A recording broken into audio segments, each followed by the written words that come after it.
Bene, signore e signori, buonasera, benvenuti a questo appuntamento nuovo che l'Istituto Veneto ha pensato di organizzare. E ha pensato di organizzare su invito dell'Accademia Nazionale dei Lincei. All'Accademia Nazionale dei Lincei ogni anno, il 22 di marzo, si celebra la Giornata Mondiale dell'Acqua.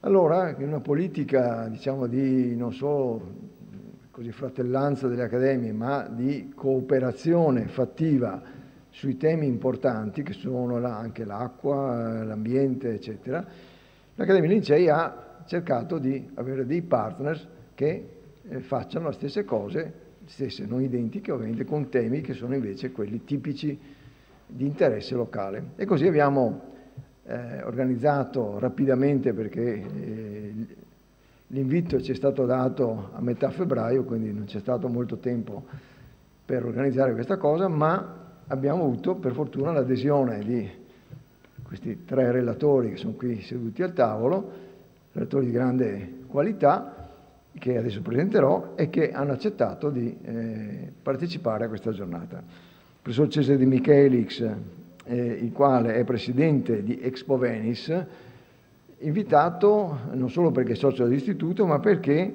Expo Venice 2015 si occuperà dell'acqua. Cioè, sapete che l'Expo del 2015 avrà come temi il cibo, l'acqua, eccetera, e Venezia avrà un ruolo importante proprio in questo contesto. Quindi si parlerà dei temi dell'acqua. Luigi Del Paus è professore di idraulica all'Università di Padova, e a lui io ho chiesto di parlare della gestione delle emergenze idrauliche. Tutti noi siamo stati colpiti, anche umanamente coinvolti, da questi eventi che si verificano ormai con frequenza sempre crescente di inondazioni, e spesso ci siamo chiesti cosa significa governare queste emergenze, come si fa a governare un'emergenza di questo genere, quando implica attività, competenze e diciamo proprio anche mobilitazione di una quantità enorme di persone e su territori molto vasti.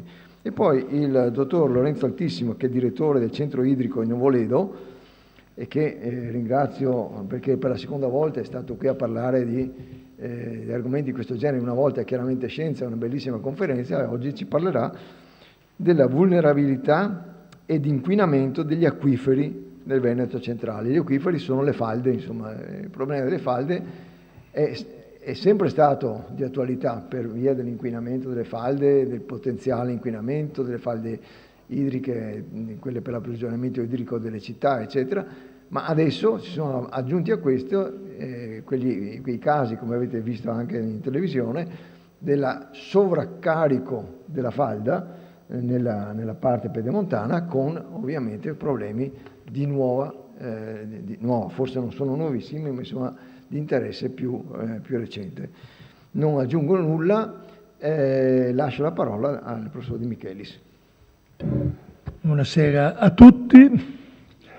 Come ormai credo sia abbastanza noto, l'Expo di Milano 2015 ha scelto come insegna e come tema nutrire il pianeta sotto energia per la vita. All'interno di questo progetto, che vede al centro appunto questi 2 elementi della nutrizione e dell'energia, quando la Venezia, su iniziative diverse, di diversi soggetti, ma prima di tutto della stessa amministrazione comunale, ci si rivolse a Milano per dire che, essendo Venezia una, tra l'altro, delle porte d'accesso all'Italia del Nord, sia dal punto di vista autostradale, ferroviario e anche tramite l'aereo, visto l'aeroporto internazionale di Tessera, di vedere in che modo era possibile collaborare. Tra le indicazioni che vennero fuori anche abbastanza spontaneamente in quei primi incontri, venne l'idea che se una città era paradigmaticamente riconoscibile sul tema dell'acqua, essa era proprio Venezia, che nella convivenza con l'acqua aveva fatto uno dei temi ricorrenti della propria esistenza e anche delle proprie inquietudini, va detto, perché non era solo un elemento rassicurante e come dire, accelerante lo sviluppo della ricchezza del territorio, ma anche un tema di costanti e ancora oggi vive inquietudini. Allora, in questo senso si partì dall'idea di sviluppare la relazione tra il tema generale dell'Expo milanese con le iniziative veneziane, scegliendo proprio nell'acqua un suo punto di riferimento.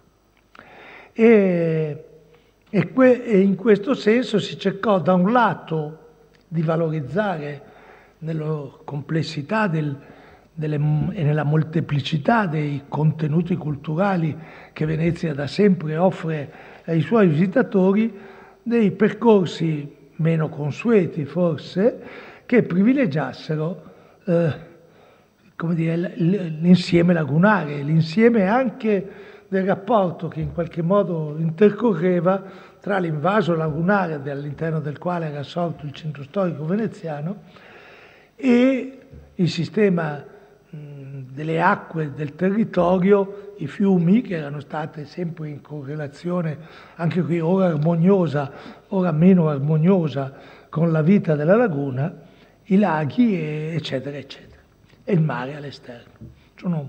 Quindi c'era una varietà, una complessità di esperienze che poteva essere messa in campo, che rendeva l'incrocio tra le acque e Venezia come un incrocio straordinario.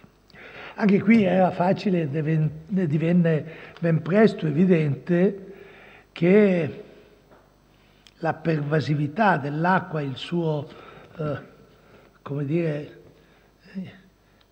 disperdersi nella natura, la sua natura fluida, liquida, ma anche gassosa e solida in qualche modo, rendeva l'acqua protagonista del formarsi del paesaggio lagunare, del paesaggio veneziano, e quindi anche uno degli elementi caratterizzanti l'ambiente nel quale si sarebbero immersi i visitatori che fossero giunti a Venezia in occasione dell'Expo. Naturalmente all'idea di un'acqua che generosamente dona le proprie risorse agli uomini, cioè un'acqua che noi riusciamo in qualche modo a governare a vantaggio della qualità della vita degli uomini, l'acqua cioè che aveva già dato prova di sé come fornitrice di energia, come supporto indispensabile a ogni forma di coltura e come nella tradizione veneziana straordinaria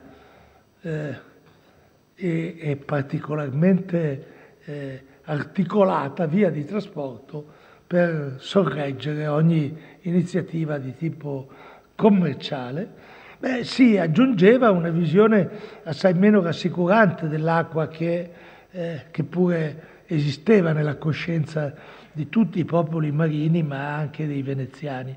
L'acqua, cioè, che invece di offrire le proprie risorse alla qualità della vita, offriva le proprie minacce fino alle minacce del pericolo, del fastidio e perfino della potenziale catastrofe che poteva abbattersi sui territori in cui essa non avesse trovato il modo corretto di essere gestita e governata nella vita di tutti i giorni. Dunque, da un lato c'era l'acqua che portava la morte, la distruzione, la povertà o le infezioni, l'acqua è stata anche uno dei grandi, così come è stata una delle grandi vie di trasporto nei traffici, è stata anche una via che ha consentito alle epidemie di diffondersi in una dimensione globale. Dall'altra parte però c'erano tutti gli elementi in positivo che andavano riconosciuti, che appunto andavano dall'energia che l'acqua ha contribuito a produrre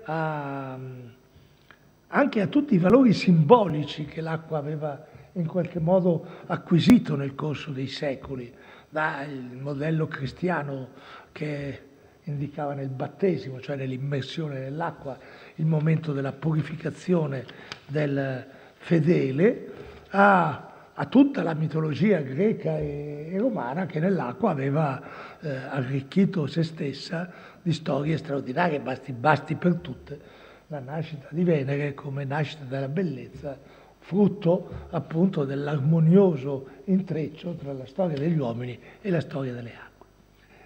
Ma l'acqua era anche diventata uno strumento di grande moltiplicazione delle ricchezze materiali degli uomini, oltre che di quelle spirituali, e contemporaneamente aveva anche offerto un contraltare alle epidemie, l'igiene come strumento di tutela della salute dell'umanità. Quindi questa doppiezza, ambiguità, queste diverse potenzialità che l'acqua metteva in campo inducevano anche a riflettere che tutta una serie di iniziative che sarebbero state pensate doveva essere capace in qualche modo di riassumere e anche di offrire una chiave di lettura sia nella direzione dell'arricchimento che in quella invece della minaccia. Del resto il mito dell'acqua come elemento fondante nella tradizione italiana, basterebbe Petrarca a dire come l'acqua, le acque chiare, fresche, dolci, acque ove le belle membra di colore, cioè c'era un fondamento estetico e quindi morale, anche perché poi tra l'estetica e la morale gli intrecci sono costanti, del fondamento della nostra civiltà letteraria. E d'altra parte alla civiltà invece occidentale in senso più lato appartenevano tutte le mitologie, anche qui basti per tutti Ulisse, l'uomo che sfida le acque e riesce a attraversarle eludendo ogni volta i pericoli, i tranelli, i trabocchetti che gli vengono tesi dal mare. Ce n'era abbastanza per rendersi conto che la complessità della questione da affrontare comportava non una risposta univoca, semplice, didattica, didascalica, ma invece una offerta culturalmente problematica rispetto alla quale suggerire alcune delle grandi questioni che nell'epoca in cui stiamo vivendo continuano a assillarci da molti punti di vista. E nel caso di Venezia mi sembra evidente che noi ci troviamo, la storia della città ha messo in gioco in modo molto rilevante la dialettica che continua a essere insoluta, alla ricerca costantemente di un equilibrio che sembra però sfuggirci, come avviene spesso nei supplizi mitici, di un equilibrio tra l'ambiente naturale, e quindi l'ecosistema naturale che in qualche modo circonda la città e l'ha custodita e portata, trasferita nei secoli, e invece la natura costruita e in qualche modo artificiale dell'ambiente. L'ambiente veneziano lo sappiamo tutti, ma meglio di me lo sanno le persone che parleranno dopo perché sono ancora più esperte della questione. A Venezia l'attività dell'uomo, l'ingegneria, l'ingegno dell'uomo ha sempre cercato di preservare la città da forme di disequilibrio che si venivano presentando nella minaccia più grave, che era quello dell'interramento del bacino lagunare. Quindi lo spostare i fiumi, il deviarli, il costruire le dighe, la costruzione di un sistema artificiale di tutela e difesa di questo patrimonio ambientale che in qualche modo apparteneva a lei. E tutto questo, tra l'altro, avendo un effetto ovviamente idraulico, e questo neanche ci provo a entrare a fondo nel merito con tanti esperti, ma anche degli elementi di natura molto più coinvolgente dal punto di vista culturale nell'esperienza quotidiana di ciascuno di noi.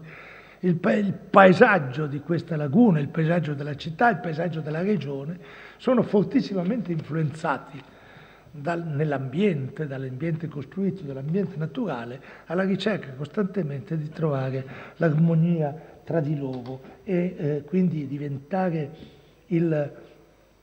l'orizzonte all'interno del quale costruire la qualità della vita della comunità che abita il territorio. D'altra parte l'acqua ha sempre assunto nei secoli anche una funzione civile importante, non solo per la complessità dei problemi di natura giuridica, di natura economica, che comporta la condivisione del bene, per cui di chi è l'acqua, non solo come proprietà, ma chi è legittimato a raccogliere la monte, a disperdere la valle, insomma, ci sono infiniti problemi che sono stati, ma contemporaneamente l'acqua ha sempre segnato idealmente una linea d'orizzonte, un confine, qualcosa che mentre univa, consentendo attraverso l'attraversamento dell'acqua di raggiungere anche l'altra sponda, ma contemporaneamente divideva. L'acqua è sempre stato anche un grande elemento di divisione, quindi è un limite anche in qualche modo, oltre che un'opportunità.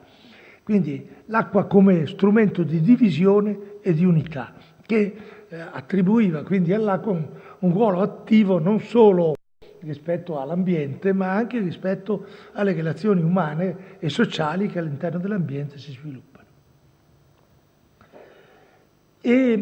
E quindi rimetteva di nuovo in gioco, come uno dei temi decisivi, il territorio, come quindi non solo Venezia centro storico, ma il territorio lagunare in primis e tutto il territorio terrafermiero dopo, come lo spazio fisico nel quale andare a cogliere e a individuare tutti i luoghi in cui appunto il governo dell'acqua o lo sgoverno dell'acqua aveva prodotto effetti negativi e positivi.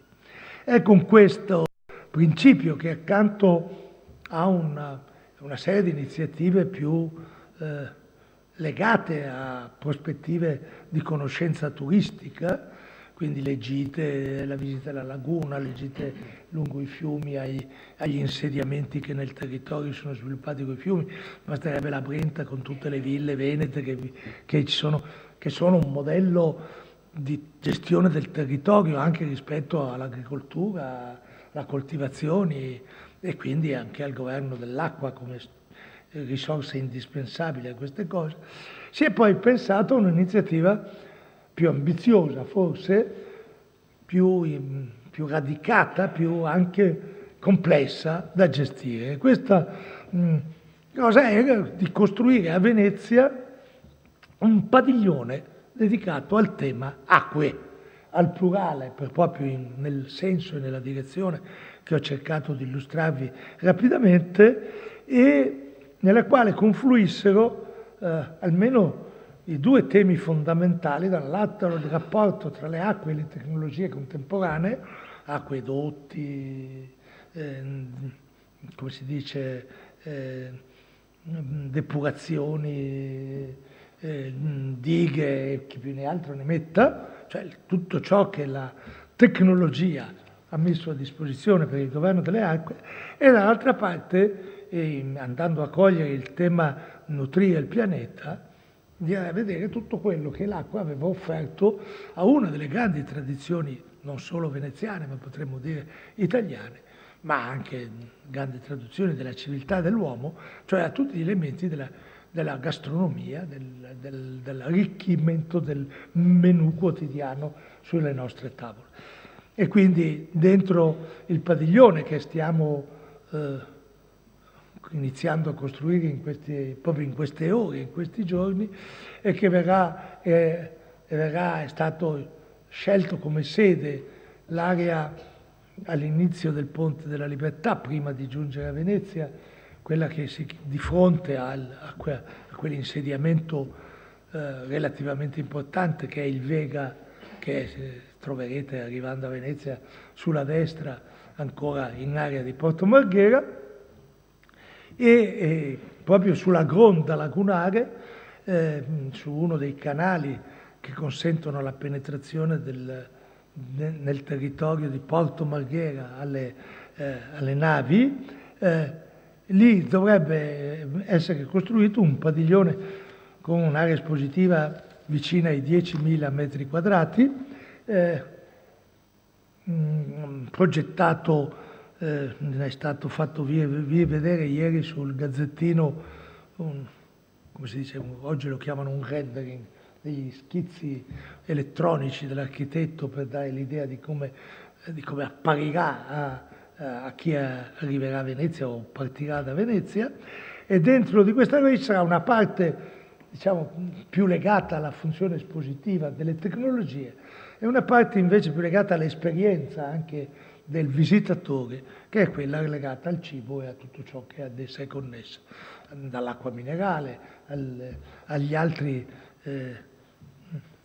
cose da bere assieme al pesce, e prima di tutti nel Veneto sicuramente il vino, e quindi ci sarà un'area in cui sarà possibile degustare durante i 6 mesi dell'Expo le opportunità gastronomiche che vengono da ogni parte del mondo, quindi la cucina giapponese, la cucina cinese, le cucine orientali e le cucine europee, e tutte le cucine, la varietà delle cucine europee e italiane che hanno saputo declinare una molteplicità straordinaria di modi di presentare e offrire la possibilità di degustare il pesce, e accanto ad essa, a tenere assieme queste due cose, ci saranno in un'area contigua dei momenti di riflessione e di incontro tra gli esperti dei vari settori dell'acqua, per cercare di mettere in evidenza la maggior parte dei temi che io vi ho rapidissimamente descritto, e delle tensioni ancora scoperte, dei nervi scoperti che l'acqua ancora lascia tra di noi e che sono spesso motivo di scontro, di conflitto, di discussione. Proprio stamattina, prima di venire qui, ho incontrato il presidente di Venezia Nuova, del MOSE, che è una delle grandi iniziative ingegneristiche che sono state sviluppate nel territorio, e con lui stavamo appunto pensando di arricchire queste opportunità. Quindi ciò che io vi dirò è un primo e anche molto sommario elenco, una cosa proprio sull'elemento dell'acqua come pianeta acqua, e quindi le bonifiche, il risanamento, l'irrigazione e tutta l'ingegneria dell'acqua. L'acqua è la vita, che dovrebbe cercare di coinvolgere invece tutto ciò che la medicina e le pratiche del benessere hanno offerto per migliorare la qualità della vita agli uomini, la possibilità di vivere sull'acqua. Questo Venezia ne è un campione strepitoso, ma anche tutti gli altri modi, anche molto marginali se volete in parte, ma però a cui molta parte è stata dedicata, quindi le navi, le imbarcazioni, il diporto e tutte le cose che appunto l'acqua ci ha consentito di scoprire. E ancora l'acqua è il lavoro, perché l'acqua ha sviluppato opportunità di lavoro dall'energia alle costruzioni a tutta l'ingegneria. E ancora sorella acqua, cioè tutte quelle possibilità che vengono come dire, nel mettere in moto la contiguità fraterna nella vita tra l'uomo e la natura, e per concludere tra i temi su cui stiamo lavorando, l'acqua come protagonista dell'igiene domestico, dell'igiene personale. Quindi c'è una pluralità di temi che avrà un'attività convegnistica, che avrà una sintesi espositiva, e dentro questo i visitatori, che noi immaginiamo numerosi, ma Milano parla di 20 milioni di visitatori, noi siamo su previsioni molto, ma molto più modeste, ma comunque molto, no, perlomeno per la parte espositiva, poi la città avrà problemi più complessi.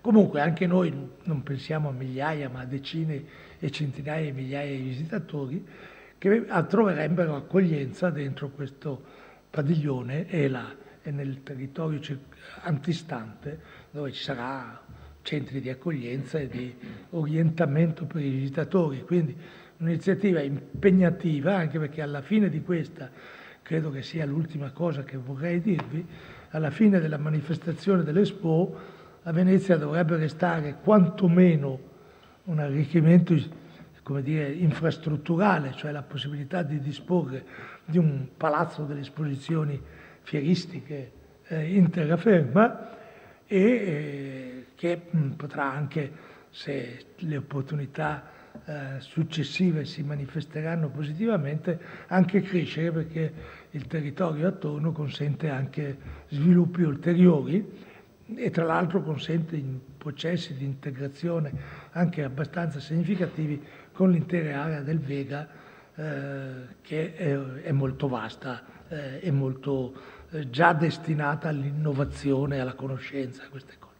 Quindi diciamo che ci sarebbe anche questo sforzo, che peraltro è supportato largamente e per non dire interamente da risorse private, lascerebbe alla città un arricchimento infrastrutturale di cui Venezia credo che abbia sinceramente bisogno, visto che a tutt'oggi le sedi espositive a Venezia sono costantemente un problema che non trova soluzione e capacità di dare risposte alle molte sollecitazioni. Grazie. Grazie. Molte grazie al professor De Michelis, che ci ha dato un'anticipazione, veramente un'anticipazione di quello che è una realtà molto complessa e che si vedrà sviluppare poi nella progettualità nei prossimi mesi, perché ormai siamo molto vicini al 2015, quindi è un'operazione che andrà avanti nei prossimi mesi soprattutto. Adesso passo la parola al professor Dal Paus, come dicevo, socio dell'Istituto Veneto e professore di idraulica all'Università di Padova, che ci parlerà appunto della gestione delle emergenze idrauliche. Buonasera a tutti. Parleremo di questo problema che purtroppo è un po' di attualità. Per molto tempo non ci si era ricordati di questi fatti, ma negli ultimi anni direi che i ricordi, anche quelli passati, sono venuti alla mente, e noi dobbiamo constatare che, ahimè, con grande frequenza nella nostra regione gli stati di allarme e qualche volta anche gli episodi alluvionali sono ormai diventati frequentissimi. Molti sembrano stupirsi di fronte a questi accadimenti. In realtà penso che la maggior parte di noi non abbia un minimo di conoscenza su questi fenomeni, e perché se l'avesse direi che vedrebbe che quanto accade è nell'ordine delle cose per noi, e lo sarà credo ancora per molti anni. Per avere un'idea dei problemi che si devono affrontare, credo che convenga molto rapidamente ricordare alcuni fatti fondamentali che hanno messo direi a nudo le grandi difficoltà e le grandi sofferenze che dal punto di vista della sicurezza idraulica interessano la nostra regione. Possiamo partire dalla grande alluvione del 66 che colpì tutto il Veneto, furono interessati tutti i nostri più grandi fiumi e in quell'occasione ci furono non solo danni ma anche tante vittime. Fu un fatto, se volete, straordinario, generato da precipitazioni straordinarie su tutto il territorio, con centri di precipitazione concentrati nell'area bellunese fra l'Alpago e la Valcellina in Friuli, dove si toccarono anche i 700 mm di pioggia in 36 ore. Rispetto a questo valore, certi dati che ogni tanto si ricordano fanno un po' così, tenerezza, perché sono ben lontani, per fortuna, da queste situazioni. Sta di fatto che in quell'occasione i nostri fiumi più importanti furono interessate da piene straordinarie e qui vedete sintetizzate in questa tabella da una parte sulla colonna dei numeri scritti in nero le portate massime al colmo delle piene che hanno interessato Tagliamento, Meduna, Piave, Brenta, Bacchiglione e Adige e dall'altra, nella colonna che riporta i numeri in rosso, le portate massime che questi fiumi possono convogliare nei loro tratti di pianura. La differenza mette in evidenza la grave insufficienza idraulica che colpisce tutti questi grandi fiumi e di qui inevitabile conseguenza l'esondazione. L'esondazione con tutte le conseguenze che purtroppo anche recentemente abbiamo dovuto constatare. Qui possiamo vedere nel bacino del Brenta-Bacchiglione l'estensione delle aree allagate da quella piena.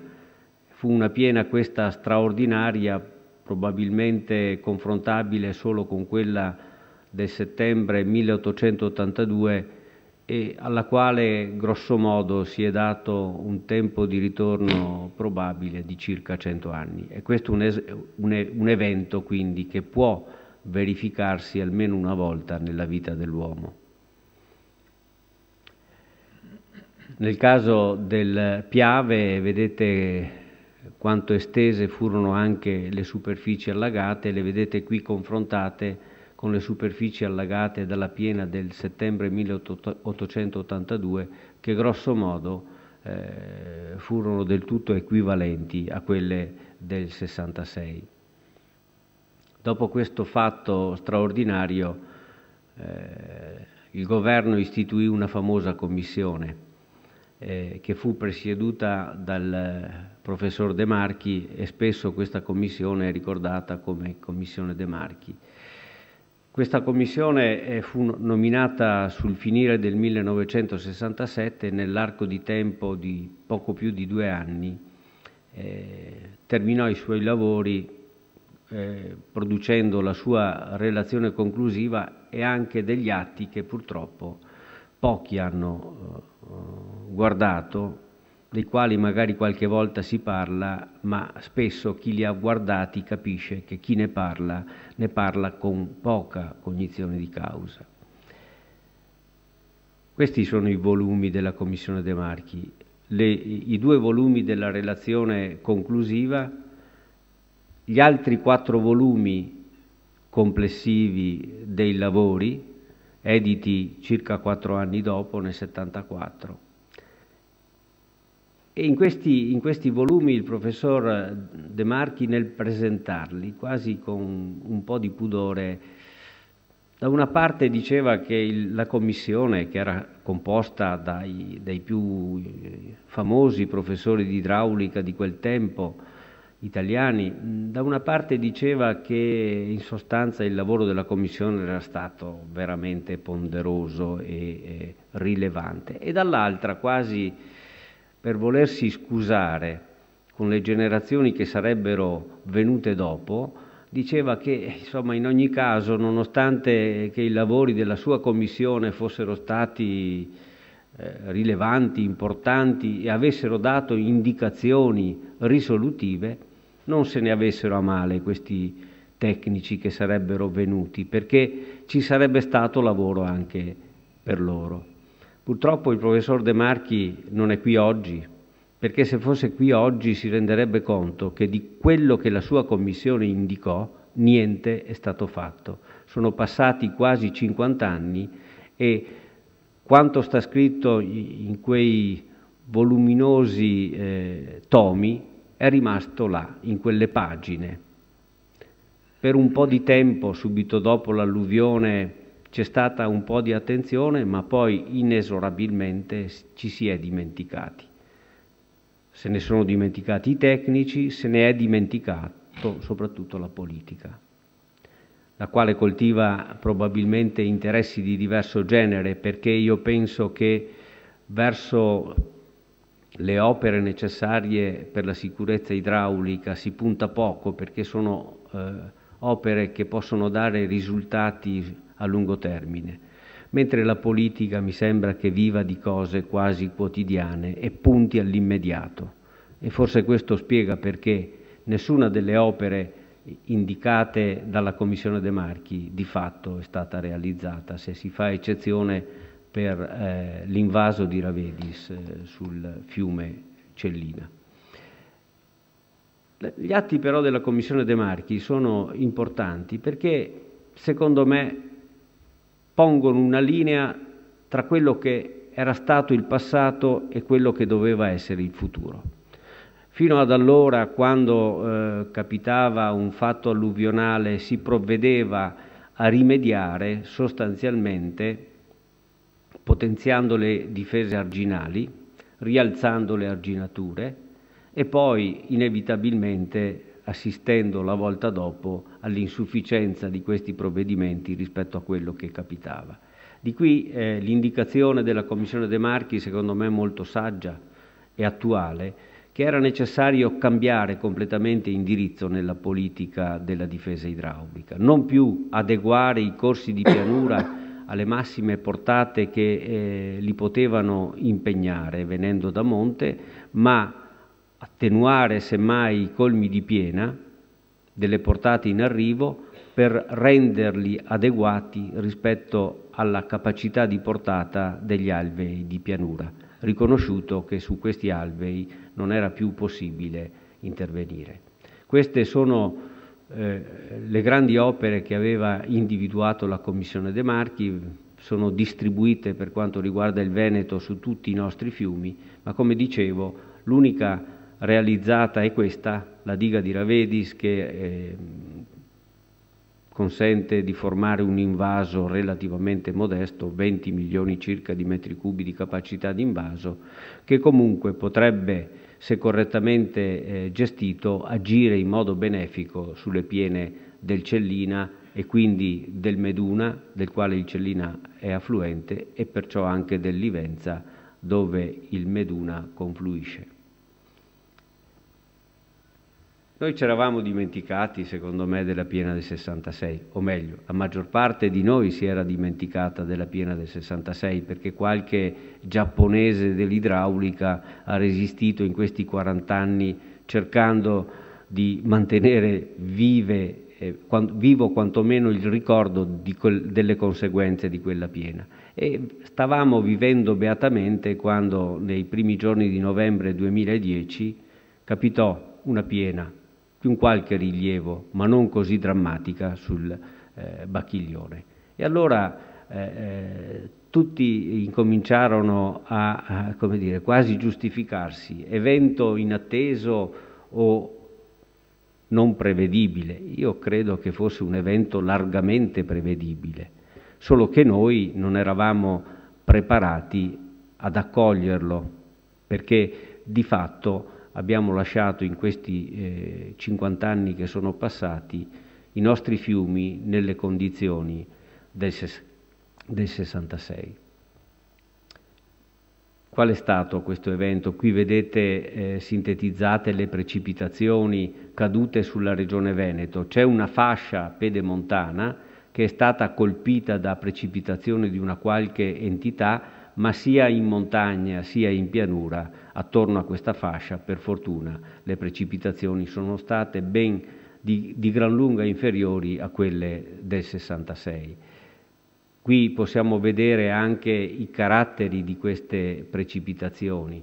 In alto la stazione di Posina, per la quale è riportato l'andamento delle precipitazioni del 66, vedete un andamento strano dal punto di vista della distribuzione delle intensità, perché le intensità di pioggia sono andate progressivamente crescendo nel tempo, contrariamente a quanto di solito avviene, quando al crescere della durata l'intensità delle precipitazioni diminuisce. E questo ha contribuito a rendere molto pesante la risposta del territorio agli impulsi meteorici.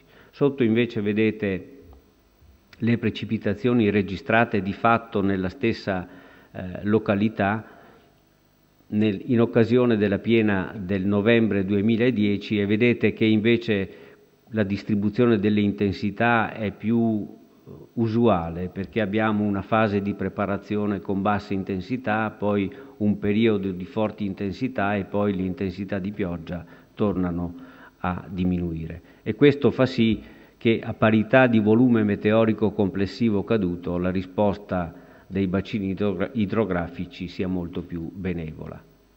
Questa è la rotta sul Frassine, un fiume non tanto importante, ma che contribuisce a rendere preoccupanti le condizioni di tutto il sistema che gravita intorno al Gorzone. Vedete, è stato sfondato un tratto d'argine, si è aperta una rotta, la campagna si allaga, si allagano le case, questo è un territorio agricolo, quindi le abitazioni degli agricoltori e le strutture aziendali, ma poi si allagano anche le vie di comunicazione importanti, per cui durante queste condizioni diventa anche difficile portare il soccorso e intervenire.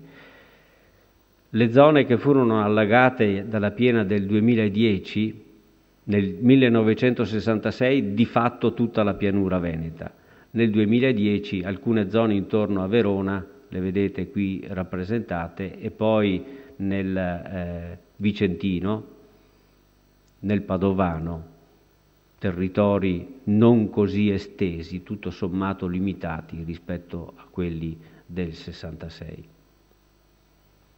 E come sempre capita, invece che fare opere, si nomina una nuova commissione. E fu nominata una nuova commissione che operò per indicare nuovamente quali erano le opere necessarie per cercare di porre rimedio alle condizioni che si erano registrate e alle situazioni che si erano manifestate. Questa relazione è apparsa il 30 marzo del 2011, quindi anche questa una relazione stesa in tempi rapidissimi, ma non fu difficile farlo perché i concetti espressi negli atti della Commissione De Marchi restavano sempre validi e quindi fu, direi, abbastanza agevole costruire questo nuovo percorso indicando le opere necessarie il cui costo fu stimato in circa 5 miliardi di euro per il Veneto. Qualcosa si è incominciato a fare, ma sono primi passi di una marcia che, se verrà fatta, sarà lunghissima. Questi interventi, quindi, anche se ci fosse la volontà politica di intraprenderli, anche se ci fosse la disponibilità finanziaria, si protrarranno nel tempo. Io penso che dire che dureranno almeno 30 anni sia essere ottimisti. E nel frattempo che cosa facciamo? Nel frattempo credo che è giocoforza attuare quello che nella tecnica è chiamato il piano B. Il piano A è il piano degli interventi che dovrebbe poi essere in qualche modo risolutivo. Il piano B è quello che ti insegna a convivere con le alluvioni, a imparare a contenere i danni delle alluvioni. Ed è sul piano B che è fondamentale l'apporto di chi governa e gestisce le fasi dell'emergenza, evidentemente. Fasi dell'emergenza che dovrebbero essere gestiti ovviamente sulla base dell'esperienza, ma soprattutto sulla base delle nuove conoscenze e dei nuovi strumenti che la tecnica mette a disposizione. Che cosa comporta il piano B? Beh, comporta degli atteggiamenti fondamentalmente diversi da quelli che finora noi abbiamo attuato, perché è necessario che sia radicalmente modificata la politica di pianificazione del territorio. Il piano di riassetto idraulico del territorio deve essere un piano assolutamente sovrastrutturato rispetto a qualsiasi altro tipo di piano. Non può il piano di riassetto idraulico del territorio adeguarsi alle esigenze più o meno lecite, più o meno condivisibili di chi aspira a tante iniziative. Sono queste iniziative che devono essere compatibili con quanto prevede per quel territorio il piano della sicurezza idraulica. Poi credo che sia necessario non subire passivamente la piena. Oggi noi che cosa facciamo?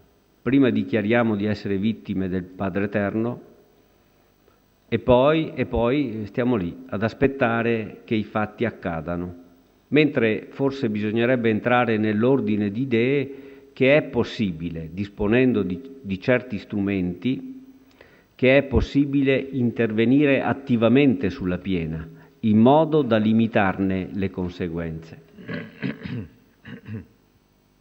E poi, soprattutto nella gestione delle fasi dell'emergenza, rispetto ad adesso, io credo che l'esperienza, che resta fondamentale, debba essere affiancata dal supporto dei più moderni strumenti di indagine che oggi abbiamo a disposizione, in modo che le scelte siano prese per quanto possibile appoggiandosi a dati oggettivi. Quando c'è l'emergenza è difficile anche ragionare e non si possono improvvisare le cose. Bisognerebbe comportarsi come il pilota di un aereo che quando ha un problema non pensa lui cosa deve fare, gli è già stato detto quello che deve fare e quello lui fa. Qui vedete sintetizzati in questa tavola gli organismi che intervengono per gestire le fasi dell'emergenza, che comprendono ovviamente gli stati di allarme, come avevo fatto vedere all'inizio, ma anche gli stati più complessi e difficili di gestione delle fasi alluvionali. Fondamentalmente l'emergenza è gestita dalla Protezione Civile, o meglio da due organismi della Protezione Civile. Da una parte il Servizio di Coordinamento Regionale delle Emergenze e dall'altro un centro, che è il Centro Funzionale Decentrato, che agendo sinergicamente provvedono a emettere tutte le ordinanze e i provvedimenti che cadranno su quanti agiscono sul territorio e che dovranno essere rispettati da quanti agiscono sul territorio.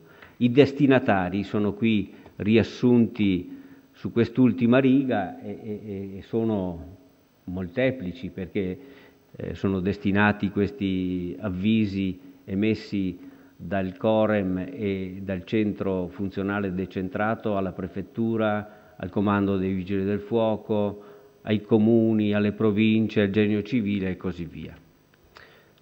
Questi organismi devono rispondere al Corem e al Centro Funzionale Decentrato, devono rispondere indicando quali sono i provvedimenti che hanno intrapreso per fronteggiare l'emergenza che viene loro segnalata. Per esempio il Consorzio di Bonifica potrebbe dire: ho provveduto a svasare i collettori nel mio territorio, ho provveduto ad arrestare gli impianti idrovori oppure ad attivarli e così via.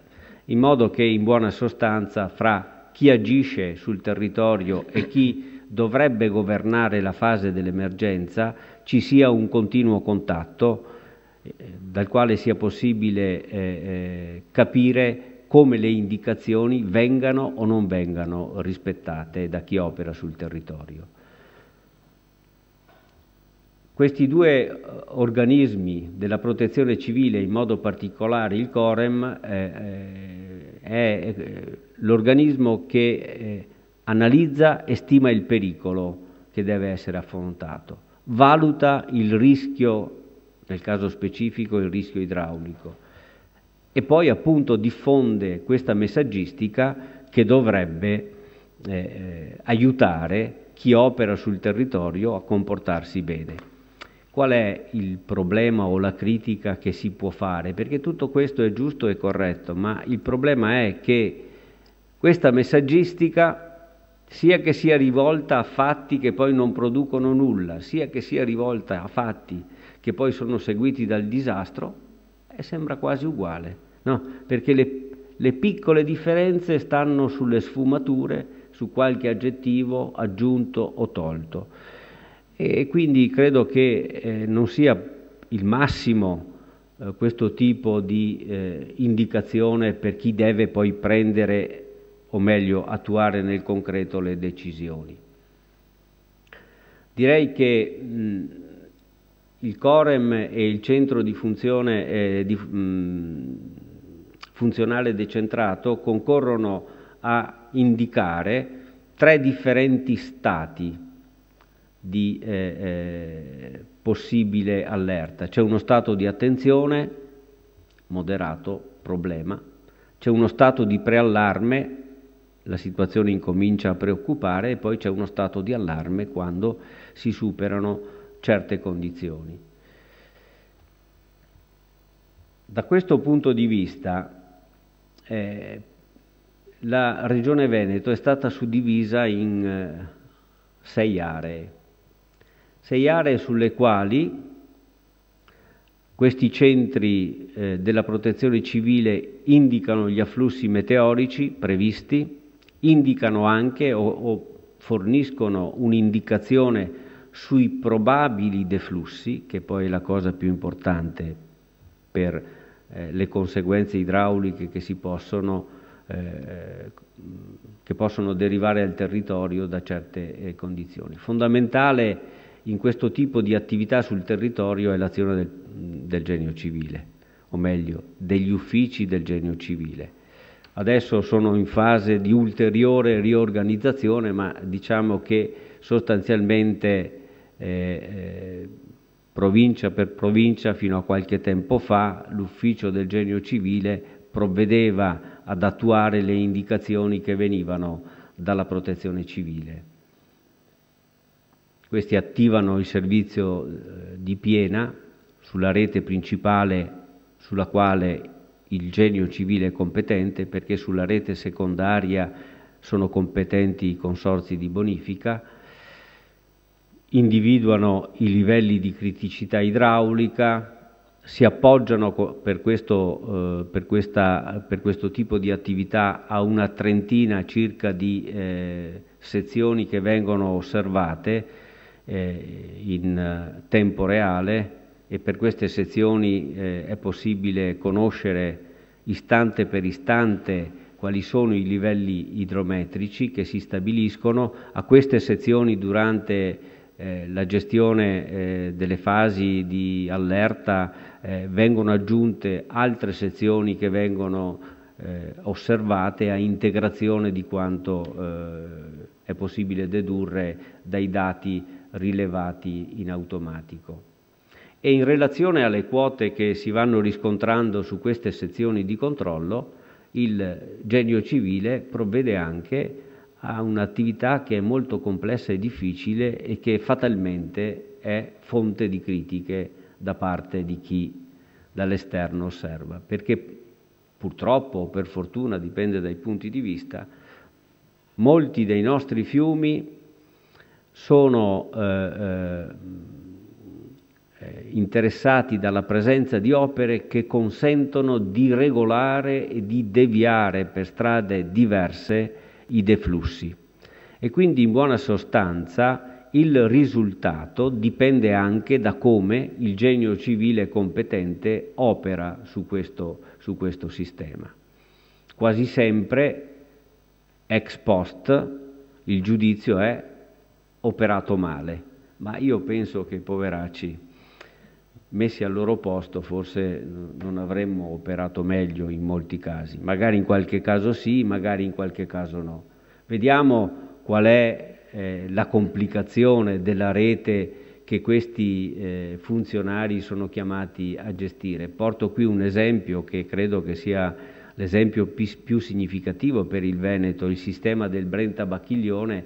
Vedete qui rappresentati il Brenta e il Bacchiglione nell'intorno di Padova, nodo cruciale per la gestione del passaggio verso valle delle piene che vengono da monte sia sul Brenta sia sul Bacchiglione. Questo è il Bacchiglione che giunge a Padova e che, dopo l'attuazione del piano Fossombroni-Paleocapa, è stato deviato all'esterno della città attraverso un'inalveazione artificiale che si chiama canale scaricatore. Questo invece è il taglio operato sul Brenta intorno al 1850 fra Fossolovara e Corte. Questa è la cosiddetta canaletta di Brenta, che accorcia di circa 9 chilometri il percorso che i veneziani diedero al Brenta, che era questo, quando pensarono al primo allontanamento della foce del Brenta a Corte. E poi, ahimè, il piano Fossombroni-Paleocapa prevedeva anche la reintroduzione del Brenta in laguna, fatto che avvenne nel 1840, poi il Brenta nel 1896 fu definitivamente distolto e riportato a Brondolo, dove noi oggi lo vediamo. Ma questo sistema, vedete, è complicato perché è collegato verso sud attraverso il canale di Battaglia al canale di Monselice. Il canale di Monselice raccoglie le acque che vengono dai colli Euganei e dai colli Iberici. Allora la gestione del sistema Brenta-Bacchiglione a Padova è una gestione estremamente complessa, perché, come noi possiamo qui vedere, quando c'è uno stato di piena, si procede a chiudere immediatamente il collegamento fra Bacchiglione e Brenta lungo il canale Brentella, poi si procede a chiudere il tronco maestro e quindi isolare la città rispetto alle piene in arrivo da Vicenza lungo il Bacchiglione, si provvede a chiudere il canale di Battaglia perché si vuol favorire il deflusso delle acque che scendono dai colli Iberici e dai colli Euganei attraverso il canale di Monselice, quindi si chiudono i controsostegni sul Piovego e sul Roncaiette per evitare che la città sia allagata da valle per rigurgito, e infine si manovra a Volta Barozzo in corrispondenza ai due sostegni che consentono di ripartire la portata che viene dal Bacchiglione lungo il canale scaricatore in una parte che va verso valle lungo il Roncaiette, che è fondamentalmente il corso del Bacchiglione, e in una parte che percorre il canale di San Gregorio, il canale Piovego, e va al Brenta. È una gestione quindi questa proprio non semplicissima. Ci sono delle regole, ma evidentemente ogni situazione richiederebbe che queste regole fossero applicate nel miglior modo possibile. Che cosa di fatto avviene a Volta Barozzo? A Volta Barozzo c'è la possibilità, manovrando i sostegni, che una parte cospicua, fino anche a 300 metri cubi secondo, 250-300 metri cubi secondo, delle portate del Bacchiglione possono andare al Brenta. Perché questo? Perché altrimenti lungo il Roncaiette, che ha una capacità massima di portata di 500 metri cubi secondo, potrebbero prodursi esondazione. E allora il tecnico che è chiamato a operare a Volta Barozzo ha delle decisioni importanti da prendere, perché se eccede nella derivazione di portata attraverso il canale di San Gregorio il Piovego, buttando questa portata in Brenta, potrebbe mettere in crisi il Brenta e quindi salvare magari Casal Serugo e Bovolenta che stanno lungo il Bacchiglione, ma allagare Piove di Sacco. Se non fa questa operazione è quasi matematico che Casal Serugo, Bovolenta e più a valle Ponte Longo, tutta la direttrice in buona sostanza del corso vallivo del Bacchiglione, sia messa in crisi e si abbiano cospicue esondazioni. Allora tutto questo mette in evidenza come l'esperienza di questi tecnici sia certamente un fatto positivo e importante, ma sarebbe opportuno, data la delicatezza delle conseguenze, che questa esperienza fosse adeguatamente supportata dalle moderne tecniche che oggi abbiamo disponibili. Si potrebbe, cioè, partire da una previsione meteorologica a scala di bacino che ci permetta di capire quale sarà la pioggia che cadrà sul territorio, per poi passare a generare attraverso queste piogge previste le possibili portate di piena, per poi farle propagare lungo la rete idrografica, in modo da poter capire in tempi brevissimi quali potrebbero essere le conseguenze di eventuali manovre che vengono operate in corrispondenza ai vari sostegni che presiedono i nostri fiumi. Vi faccio vedere un esempio di questa tecnica applicata al Piave. Questo è il bacino del Piave, suddiviso fra i suoi affluenti principali. Questa è una griglia che suddivide il bacino del Piave convenientemente, individuando una serie di maglie sulle quali si attribuiscono le precipitazioni previste. Qui sono previste con 5 giorni di anticipo, quindi c'è tutto il tempo per condurre queste valutazioni e per riflettere sulle conseguenze. Queste sono le piogge, in alto vedete le piogge della previsione, in basso il confronto con le piogge registrate, tutto sommato non sono poi così diverse nelle diverse parti del bacino. E qui vedete il risultato di questi moderni strumenti di supporto alle decisioni, perché vedete posti a confronto gli andamenti della piena registrata a busche con gli andamenti della piena calcolata. Questo con 5 giorni di anticipo. La previsione dura circa una settimana, questo in una giornata successiva, poi in un tempo successivo ancora, e alla fine con un giorno di anticipo rispetto alla realtà. Il risultato è questo. Certamente un risultato che richiede di essere migliorato, ma anche un risultato che non è poi così malvagio. Perché tutto questo?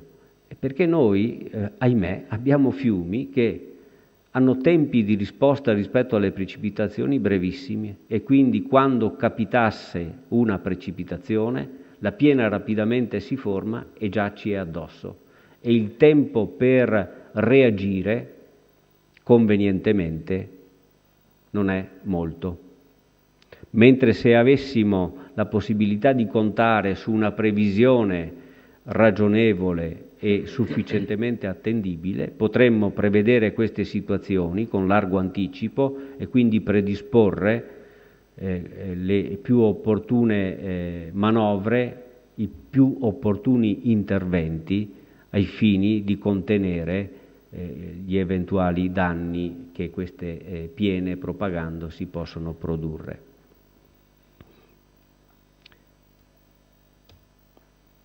Qui vedete altre previsioni. In buona sostanza questi strumenti potrebbero anche darci la possibilità di prevedere se ci saranno o non ci saranno esondazioni. Nel caso specifico esondazioni per sormonto, perché vedete questo è il bacino del Piave. Il bacino del Piave esce in pianura a Nervesa, noi seguiamo la piena che è stata simulata in arrivo dal bacino montano, la seguiamo lungo il corso vallivo del fiume e abbiamo la possibilità in questo caso di vedere come ampie zone nella fascia mediana del corso d'acqua siano interessate da esondazione.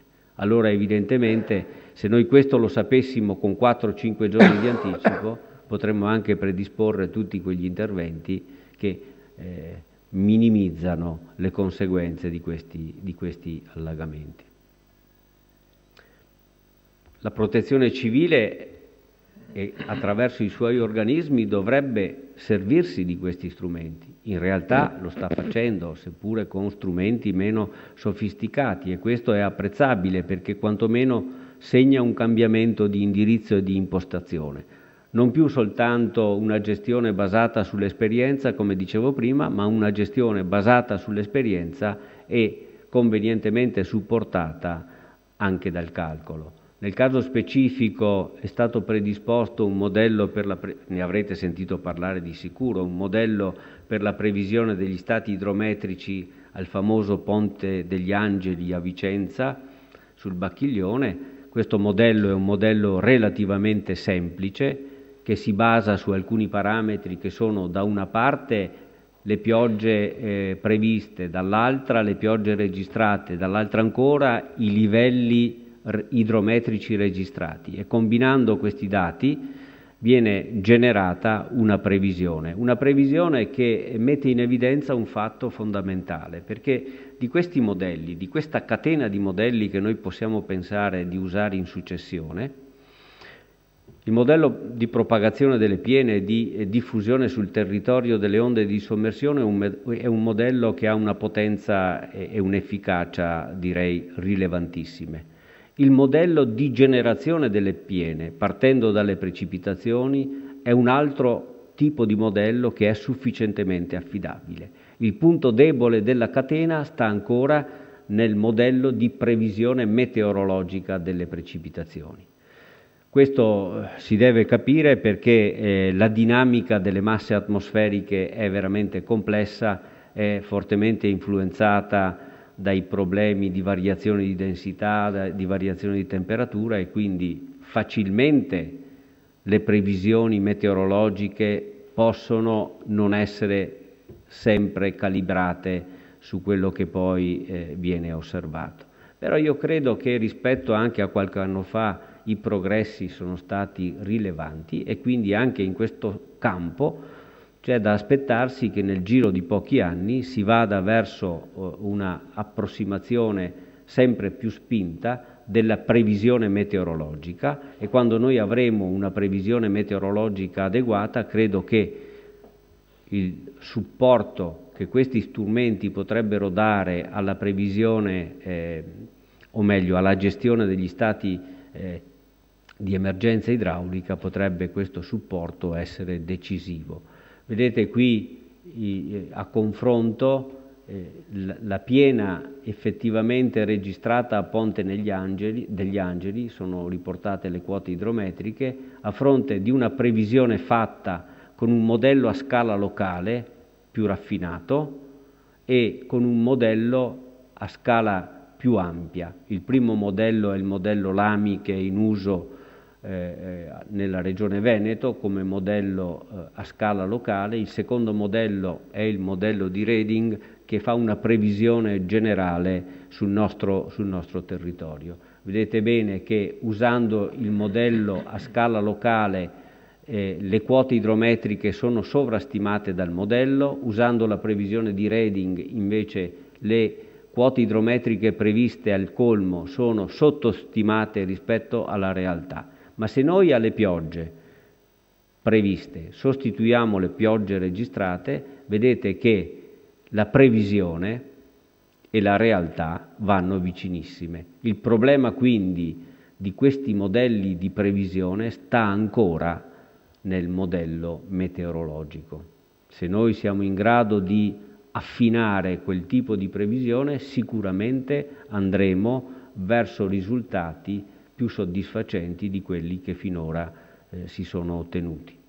Ci sono anche altri modelli in uso sui quali non mi soffermo, sono più sofisticati, ma secondo me anche molto più incerti. Di questo modello, che è semplice, introduce alcuni parametri che, se volete, non sono i soli che influenzano la risposta idrologica di un corso d'acqua, ma sono, come dire, quelli più importanti, e quindi in qualche modo questi parametri danno robustezza al modello di previsione. Grazie. Ringrazio il professor Del Paolo per questa affascinante e bellissima, devo dire, interessantissima prospettiva, perché non solo ci hanno dato un'informazione molto efficace su tutto il progresso, ma anche ha dato un'idea di come adesso siamo in una fase di miglioramento sostanziale delle gestioni, purché ci sia dall'altra parte un miglioramento della previsione meteorologica, non facile, però realizzabile, possibile, insomma, ecco. Molto bene, grazie. Allora lascio la parola al dottor Lorenzo Altissimo, direttore del Centro Idrico in Nuovoledo, che ovviamente si trova in uno di questi posti critici, diciamo, vero? Grazie e buon pomeriggio. Sì, io vivo alle porte di Vicenza e quindi a un certo punto sono arrivati questi modelli di previsione ed è stato indubbiamente un passo in avanti. Al di là del fatto che poi si polemizza sulla previsione 5,20 metri e sono solo 4 metri, però bisogna capire che da non avere nessuna previsione ed avere quantomeno un'idea, meglio magari più preoccupante, meglio un allarme in più che un allarme in meno, insomma è già sicuramente un passo in avanti. Poi, come diceva prima il professor Dal Paus, abbiamo dei tempi di corrivazione delle piene dal bacino montano, quindi dell'Eugra in particolare, che arrivano a Vicenza. La propagazione dell'onda di piena è di circa 3 ore e mezza. Quindi voi capite che in 3 ore e mezza si fa appena tempo a suonare le campane si subisce. Ecco, e si aspetta, non si può neanche dire metto i sacchetti di sabbia o cose del genere. Questo era per dire che anch'io sono sempre affascinato da quanto dice il professor Dal Paus, che insomma credo nel Veneto sia la persona sicuramente che conosce meglio come funzionano questi nostri corsi d'acqua, che sono anche la nostra fortuna per quanto riguarda poi il tema che a me è stato chiesto di sviluppare, cioè la vulnerabilità e l'inquinamento delle falde del Veneto centrale. È un tema che affronta 2 aspetti complessi. Da un lato la fragilità di questi corpi idrici sotterranei, che sono di un'abbondanza, credo, unica forse in Europa, dall'altra la fragilità, la realtà che è quella dell'inquinamento con cui dobbiamo molto spesso confrontarci, anche in tempi molto recenti. Io parto da un po' dalla storia. Questo è stato il primo caso di inquinamento di cui io mi sono occupato ancora nel 77 ed è stato un caso di inquinamento che è piombato su Vicenza come proprio in maniera assolutamente imprevista. Questa falda di Sovizio, Creazzo, che è alle porte della città nella zona ovest, nella zona occidentale, è risultata inquinata da composti di sintesi. Era una ditta faceva ricerche, prodotti di sintesi e queste sostanze hanno viaggiato in falda in maniera nessuno era consapevole di questo, erano fortunatamente delle sostanze aromatiche e quindi ci si è accorti, perché l'analisi è sempre preceduta da un test organolettico, e ci si è accorti in laboratorio che l'acqua aveva un odore che ricordava lontanamente la naftalina. E da lì è partita la ricerca dell'origine, che era una ventina di chilometri più a monte. Questi 3 comuni, Sovizio, Creazzo e Monteviale, sono stati serviti con autobotti per alcuni mesi, fin tanto che sono stati allacciati all'acquedotto di Vicenza. Quindi siamo nel 77, la ditta è la Rimar, si trova a Trissino, e la porzione di acquifero che è risultata inquinato, quindi è l'acquifero della Valle del Lagno, che poi, arrivato all'altezza di Montecchio Maggiore, proprio per l'andamento della falda sotterranea, devia verso, o perlomeno una parte di questa falda prende una direzione verso nord-est, arrivando fino alle porte di Vicenza. Il pozzo dell'acquedotto, che serviva a questi 3 comuni, risultò inquinato. Questi composti, che si chiamavano nitroalogeno derivati, non erano normati, allora non c'erano neanche le norme che oggi abbiamo sulle acque potabili, e in via precauzionale l'acqua fu dichiarata non potabile. Bene, a distanza di quasi 40 anni ci si è accorti che la stessa ditta produce una 90 di composti di sintesi. Una parte di questi composti, chiamati perfluoroalchilici, sostanze perfluoroalchilici, stanno attualmente interessando tutta questa porzione di acquiferi che poi proseguono nel Padovano e nel Veronese, ma in particolare interessano, hanno quindi colpito in maniera pesante il campo pozzi di Almisano di Lonigo, che serve una ventina di comuni del Veronese e alcuni comuni della provincia di Padova. Quindi abbiamo ancora la presenza di questi nitrologeno derivati, adesso dobbiamo fare i conti con questi composti perfluoroalchilici. Vedete, le falde sono indubbiamente dei corpi idrici che hanno una vulnerabilità che è la loro caratteristica, diciamo, naturale. Quindi, essendo vulnerabili, essendo fragili, non appena noi ci mettiamo sopra qualcosa, inevitabilmente andiamo a comprometterne la fruibilità. Io affronterò questi argomenti sviluppando prima la parte riguardante la vulnerabilità, vediamo di dare una definizione di vulnerabilità, come si calcola la vulnerabilità, e poi quelli che sono i fattori di rischio. La vulnerabilità in sé, come vedremo, non è un elemento sufficiente per poi spiegare, per poi avere la conferma che quella falda, quel corpo idrico sotterraneo si inquina. Sono necessarie altre condizioni. E vedremo alcuni esempi di propagazione degli inquinanti in falda, dicendo due parole su un problema che si è verificato nel dicembre scorso, e cioè che alcuni inquinanti storici, che erano studiati già dagli anni 70, anni 80, a un certo momento della loro vita cambiano chimicamente la loro formula, si trasformano in metaboliti, in altri prodotti, quindi si apre tutto uno scenario nuovo. Noi cerchiamo delle sostanze, non le troviamo più, ma non sappiamo che si sono modificate dando origine ad altre molecole.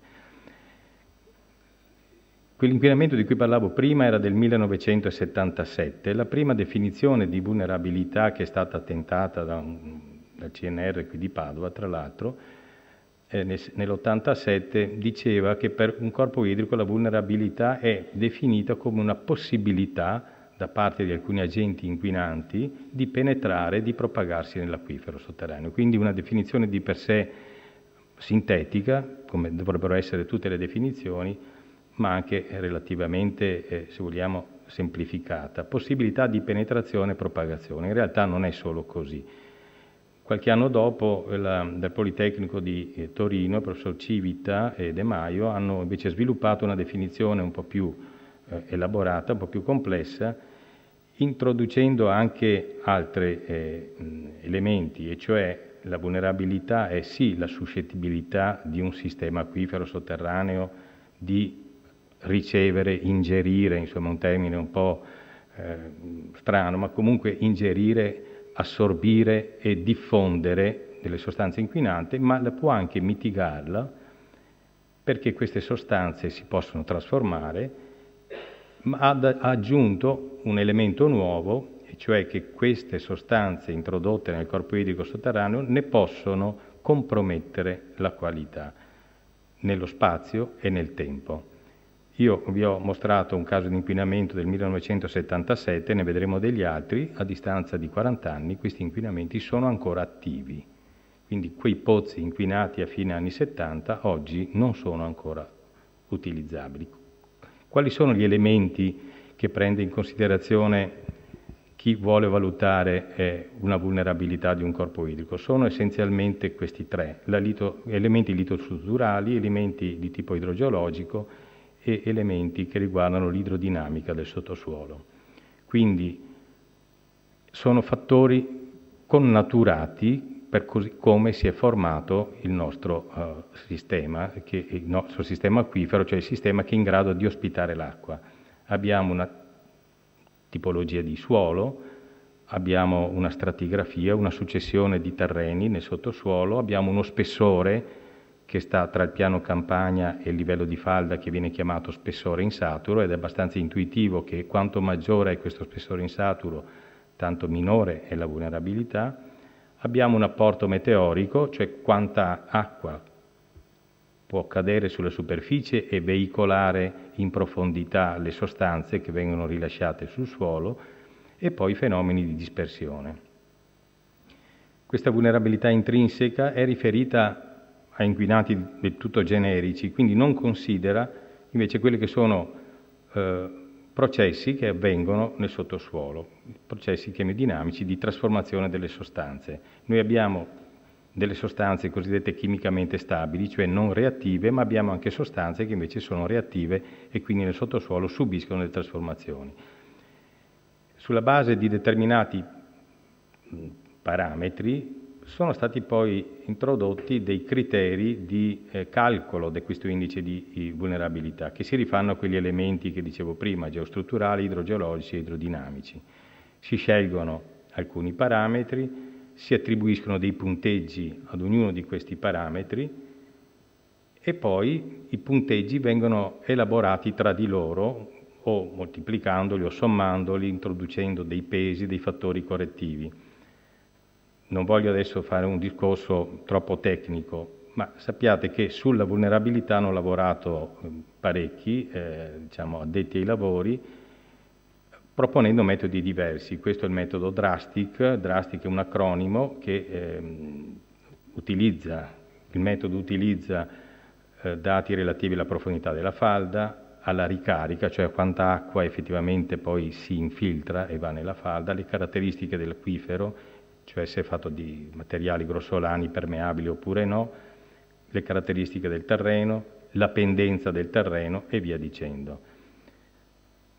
Nel 91 è stato proposto un metodo diverso che introduce altri parametri, e cioè la mobilità e la persistenza dei diversi composti, quindi comincia a prendere in considerazione anche alcuni aspetti relativi più al chimismo, al comportamento chimico al comportamento di queste sostanze.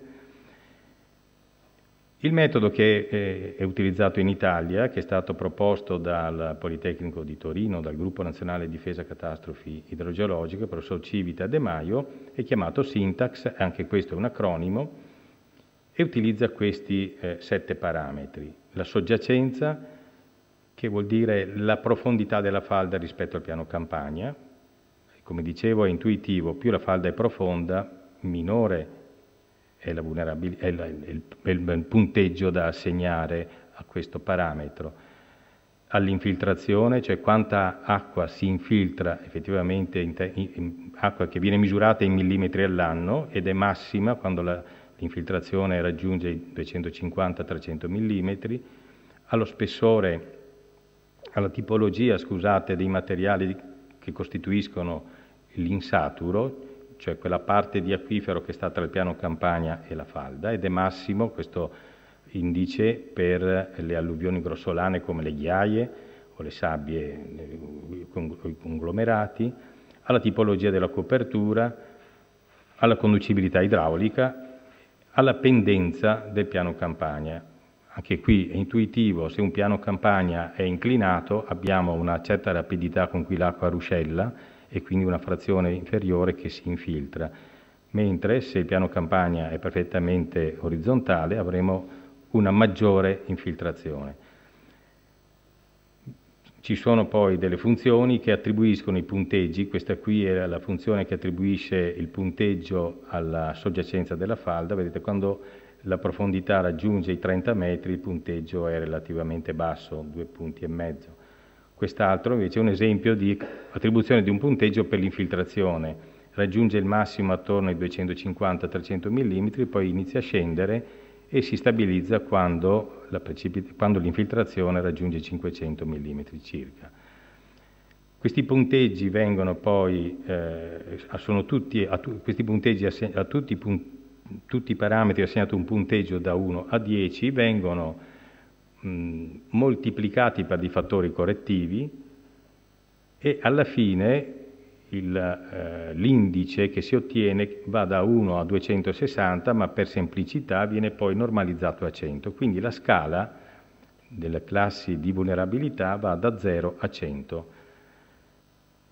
Ad ognuna di queste 6 classi poi viene attribuito un grado di vulnerabilità che può essere molto basso, basso, medio, alto, elevato, estremamente elevato.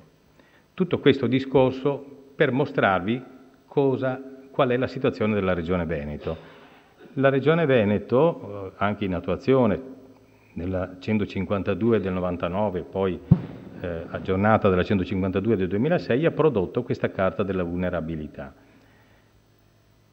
Se la vediamo più in particolare, gli acquiferi del Veneto centrale hanno una vulnerabilità intrinseca, per quanto riguarda la falda freatica, che ha un grado di vulnerabilità che è compreso tra alto e estremamente elevato, cioè siamo al quarto, quinto, sesto grado in una scala che va da 1 a 6. Questa è la zona dove, tra l'altro, poi lo vedremo, avviene la ricarica delle falde anche profonde, quindi che questa zona sia vulnerabilità elevata, alta o estremamente elevata, sta a significare che anche le falde che lì si alimentano, le falde artesiane della media e bassa pianura, sono in qualche modo esposte a una possibilità di alterazione. Spostandosi più a est, nel Trevigiano, vedete, la situazione non cambia. I gradi di vulnerabilità sono sempre i tre più alti, i tre più elevati, cioè alto, elevato, estremamente elevato. Come dicevo, però, la vulnerabilità intrinseca da sola non ci dà un'idea se esiste o meno un rischio di inquinamento. Abbiamo bisogno di altri elementi, di altri fattori. Il primo di questi è la sorgente di inquinamento, cioè quello che viene chiamato il centro di pericolo, un punto dal quale può essere rilasciato o sversata una sostanza inquinante. Un altro fattore importante è la presenza di bersagli, in genere pozzi o sorgenti di pianura, l'acronimo RIS sta per risorse idriche sotterranee, e il terzo elemento fondamentale è quello che li unisce, cioè è il campo di moto, cioè il percorso che queste sostanze rilasciate dalle sorgenti di potenziale inquinamento, percorso che deve essere seguito per raggiungere i bersagli, cioè i punti di utilizzo. Mettendo insieme questi ulteriori elementi di valutazione, la vulnerabilità intrinseca diventa vulnerabilità integrata ed è quella che viene proprio utilizzata poi per fare le valutazioni del rischio di inquinamento. Ma noi potremmo già, esaminando questa immagine, farci un'idea che negli acquiferi del Veneto centrale, che sono caratterizzati proprio nella parte che va dalla linea delle risorgive al piede dei rilievi da suoli e sottosuoli costituiti da materiali grossolani, abbiamo una situazione di antropizzazione, di presenza di centri di pericolo che sono i più disparati, che è elevatissima. Quindi già possiamo, senza fare tanti calcoli o tanti ragionamenti, ipotizzare che ci sono elevate probabilità che questi acquiferi sotterranei possano essere inquinati. Le sorgenti sono molteplici, qui ne vedete alcune, ma sono più o meno quelle con cui ci troviamo a doverci confrontare: pozzi di infiltrazione, pozzi disperdenti, discariche, serbatoi interrati. Recentemente c'è stato un caso di perdita di 30.000 litri di cherosene da un serbatoio a Padernello di Treviso, e quindi con una contaminazione anche consistente della falda freatica, serbatoi di prodotti chimici, come qui indicati solventi clorurati. Tutte queste sostanze, quando penetrano nel suolo, vengono veicolate in falda dall'apporto meteorico, dall'acqua che si infiltra.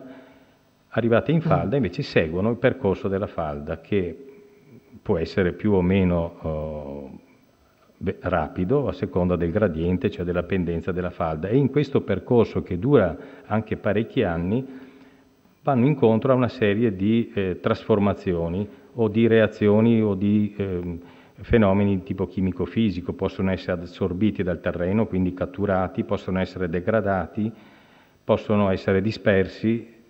Comunque hanno un loro destino che non è sempre facile seguire.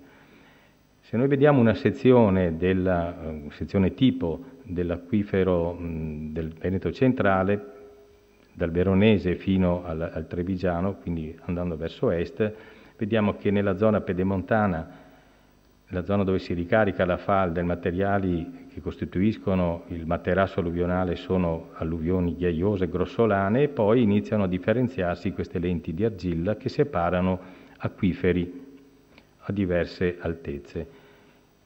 Questi acquiferi per la gran parte sono in pressione, quindi l'acqua in queste falde ha una prevalenza rispetto al piano campagna. Se raggiunti da pozzi verticali l'acqua fuoriesce spontaneamente. Il problema è che, come dicevo, la possibilità che gli inquinanti pervengano alle falde è una possibilità molto elevata e a seconda di dove si trova la sorgente di contaminazione l'inquinante può avere un destino diverso. In questo caso un inquinante rilasciato a valle delle linee di imbocco delle falde più profonde, questa linea tratteggiata verticale, verosimilmente defluirà dal sottosuolo attraverso le risorgive. Se invece l'inquinante venisse rilasciato più a monte, il suo destino sarebbe sicuramente diverso. Avremo una frazione che va a interessare le prime falde, diciamo artesiane, quindi a profondità compresa tra i 90 e i 100 metri, i 120 metri, ma potrebbe anche andare a interessare falde ancora più profonde.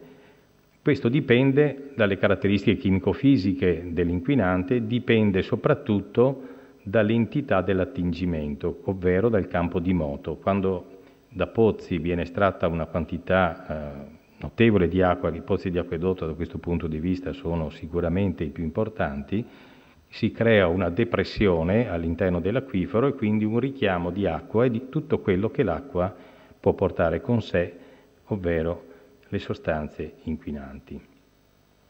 Quindi diventa fondamentale il monitoraggio delle acque sotterranee per cogliere questi fenomeni di inquinamento possibilmente prima che vadano a interessare i pozzi di acquedotto. Noi lavoriamo per gestori del servizio idrico, quindi la nostra attività è proprio un'attività di monitoraggio delle acque sotterranee. Però prima di farvi vedere quello che abbiamo in qualche modo fatto noi in questi anni, vi mostro queste 4 carte che sono prese dal progetto Sampas della Regione Veneto e che mostrano la distribuzione, intesa come valori medi di 5 anni dal 2000 al 2006, di alcuni composti chimici. Questa rappresenta i cloruri, voi vedete la scala che va da, scusate, forse dovrei cambiare gli occhiali, sì, che va da meno di 10 mg litro, che può essere considerato un valore di fondo, fino a 250 mg litro, che è il limite di legge. Diciamo che negli acquiferi del Veneto centrale, che sono questi, tutto sommato i valori sono più che accettabili, si arriva al massimo attorno ai 25-30 mg litro. Il discorso è diverso invece per un altro parametro, che sono i nitrati, la cui origine è chiaramente attribuibile al comparto agrozootecnico, e qui si vede che nella provincia di Treviso, negli acquiferi della provincia di Treviso, ci sono parecchi pozzi dove le concentrazioni sono tra i 30 e i 50 mg litro, in alcuni casi superano anche i 50 mg litro, quindi quell'acqua non è conforme, non è idonea al consumo umano. Nella stessa zona abbiamo anche questa situazione per quanto riguarda la presenza dei fitofarmaci, quindi valori medi sempre del 2000-2006, con valori che sono superiori ai limiti di legge, perché il limite di legge è 0,10 mg litro, quindi con 0,5 qui abbiamo una serie di pozzi le cui caratteristiche non sono conformi. Questo è il dato relativo invece ai solventi, ai composti organo-alogenati volatili, quelli che noi chiamiamo i solventi clorurati della famiglia delle trieline. Qui sembra esserci una distribuzione non così diffusa, quantomeno ci sono delle situazioni puntiformi di contaminazione.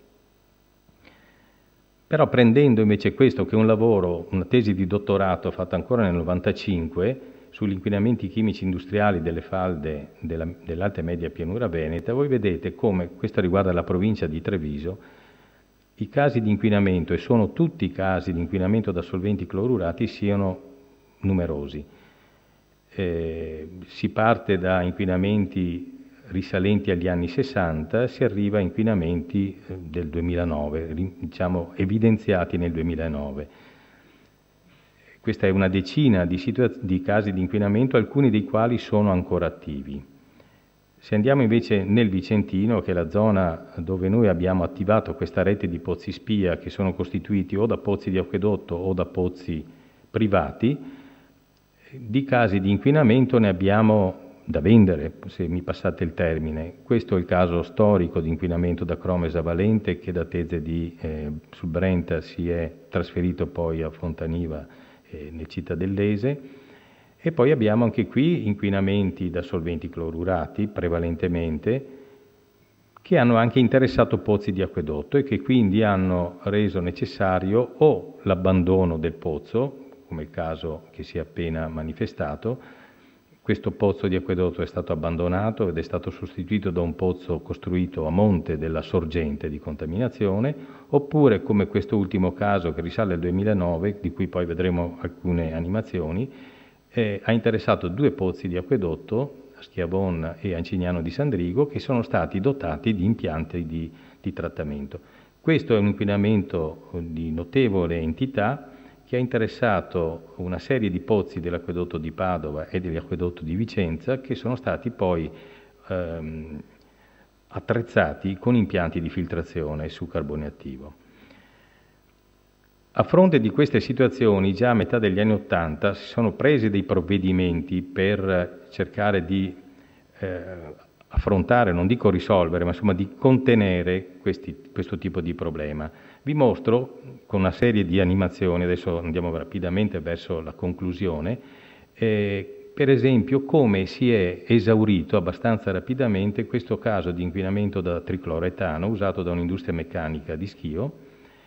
Nel momento in cui nell'85 è stato detto loro di eliminare questo composto dal processo produttivo e sostituirlo con altri sistemi di decappaggio, in una decina d'anni l'inquinamento è praticamente scomparso. Oggi il tricloroetano non si trova più nelle falde del Vicentino, non esiste più. Diverso invece è il discorso del tetracloretilene, altro solvente usato in quantità enorme, decine di tonnellate, in alcuni casi centinaia di tonnellate. Vedete qui siamo ancora a Schio, quindi industrie tessili, a Thiene, industrie tessili. Questo è un solvente organico reattivo e poi alla fine vedremo quale problema ha generato. Anche qui la situazione è notevolmente migliorata nel corso di una quindicina d'anni, però abbiamo ancora una presenza significativa nella Tienese e nella zona di attingimento dei pozzi diciamo a nord di Vicenza. Nel Tienese perché? Perché si è scoperto recentemente, nel 2012 esattamente, uno dei punti, diciamo di quelli punti sorgente di questa contaminazione, un'industria tessile che era dismessa dagli anni '80 a Schio. Qui le concentrazioni raggiungono anche i 10.000 microgrammi per litro, dovete pensare che il limite di legge è di 10 microgrammi litro, e la CSC, la concentrazione che fa classificare il sito come sito contaminato, è di 1 microgrammo litro, quindi qui abbiamo concentrazioni che sono dell'ordine delle migliaia di volte superiori. Individuata la fonte, è stata avviata la messa in sicurezza, il piano di bonifica e adesso la bonifica è anche già iniziata. Questo è un caso di inquinamento che abbiamo scoperto nel 2009, l'abbiamo scoperto perché monitorando un pozzo di acquedotto in questa zona qui abbiamo trovato che la concentrazione, che era una concentrazione normalmente attorno a 1 microgrammo litro di percloretilene, ha iniziato rapidamente a salire, arrivando a valori decisamente al di sopra del limite e devo finire, mi sembra, abbastanza rapidamente, e quindi abbiamo risalito il flusso dando una serie di indicazioni per individuare la fonte stessa. L'inquinamento noi l'abbiamo trovato in questo pozzo di acquedotto, abbiamo quindi censito una serie di pozzi, scusate qui non compaiono, in tutta questa zona ma li vedrete dopo. Nota quello che era il campo di moto, cioè le direttrici di flusso, abbiamo cominciato a prelevare, analizzare acqua di qualche centinaio di pozzi fino ad individuare la zona dove poteva verosimilmente partire l'inquinamento. A questo punto ARPA è riuscita a individuare la sorgente a Marostica. Siamo in una zona di acquifero decisamente indifferenziato a monte della prima lente di argilla, il primo orizzonte argilloso che delimita gli acquiferi artesiani, gli acquiferi profondi, fortunatamente, per cui l'inquinamento ha interessato solamente pozzi in acquifero freatico, una parte viene drenata dalle risorgive e una parte ha interessato un insieme di pozzi. Questi sono i pozzi che abbiamo utilizzato per monitorare l'acquifero e questa è l'evoluzione, quindi dall'estate del 2009, quando è stata individuata la fonte, l'inquinamento è poi migrato verso sud. Qui siamo inizio 2010, a fine 2010 e lo stiamo ancora oggi seguendo, quindi sono già passati 4 anni, ancora è attivo in questa zona qui, mentre le concentrazioni a monte sono notevolmente diminuite. Anche in questo sito è già iniziata la bonifica e in un anno di bonifica sono stati estratti dal sottosuolo 5 quintali di solventi. L'unico dato forse positivo di tutte queste disgrazie è che i dati sperimentali possono essere utilizzati per tarare modelli di trasporto. A differenza di modelli di flusso, i modelli di trasporto sono decisamente più complessi perché si lavora a 3 dimensioni e si lavora con molecole che hanno un loro comportamento, quindi hanno la loro reattività. Vi mostro anche qui, per esempio, l'evoluzione di un caso di inquinamento da cloruri che è originato dallo scarico del depuratore di Schio